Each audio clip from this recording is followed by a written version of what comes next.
પ્રસ્તુત છે અત્યારના મુખ્ય સમાચાર. પ્રધાનમંત્રી નરેન્દ્ર મોદી આજે હરિયાણાના જીંદ રેલવે સ્ટેશન ખાતેથી જીંદ અને સોનીપત વચ્ચે દોડનારી ભારતની પ્રથમ હાઇડ્રોજન ટ્રેનને લીલી ઝંડી આપી.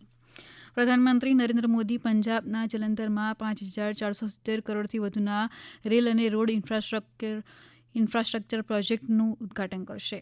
દિલ્હી સરકારે સ્ટાર્ટઅપ માટેના નીતિ માળખાને મંજૂરી આપી. પશ્ચિમ બંગાળના મુર્શિદાબાદ જિલ્લામાં આજે સવારે થયેલા ટ્રેન અકસ્માતમાં 3 શાળાના વિદ્યાર્થીઓ સહિત 4 લોકોના મોત થયા.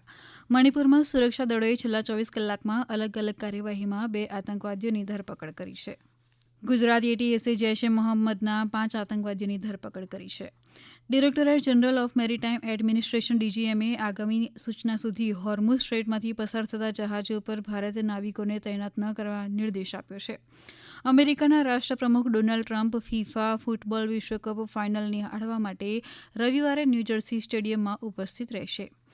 અમેરિકાના રાષ્ટ્રપતિ ડોનાલ્ડ ટ્રમ્પે ચીન પર અમેરિકાની ચૂંટણીમાં દખલગીરી માટે વ્યાપક અભિયાન ચલાવવાનો આરોપ લગાવ્યો છે.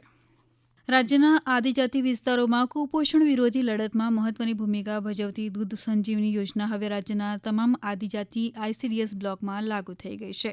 તાપીના વ્યારા તાલુકાના કટાસવણ ગામના દશેરી ફળિયામાં વન વિભાગ દ્વારા છેલ્લા 10 દિવસમાં બીજો દીપડો પાંજરે પુરાયો. તાપી જિલ્લામાં વ્યારાનગર સહિત આસપાસના વિસ્તારોમાં સવારથી છૂટાછવાયા વરસાદી ઝાપટા.